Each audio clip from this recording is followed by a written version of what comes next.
ای خدای پیدا در پنهانی ها و ای پنهان در همه پیداها، ای آن که نامت آرامش دل هاست و یاد تو چراغ شبهای تار روح. ای مهربان تر از هر مهربانی که شناختم، در ازدحام خواستنها مرا به خواستن تو برسان. در شلوغی صداها نجوای حضورت را در گوش جانم زنده کن. خدایا دل مرا از سنگینی غفلت آزاد کن، چشم مرا از غبار عادت پاک کن و روحم را از قید ترسها آزاد بساز.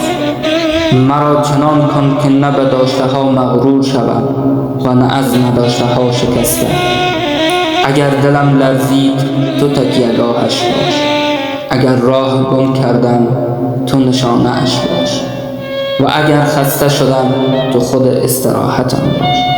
پروردگارا به من بیاموز در رنج معنا ببینم و در سکوت حضور.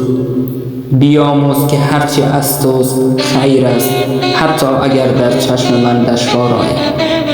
دلم را جای قرار ده که جز تو در آن فرمان نراند و نگاهم را چنان کن که در هر چیز رد از نور تو ببینم. ای خدای لحظه های پنهان، مرا به خودم وا مگذار حتی به اندازه یک نفس.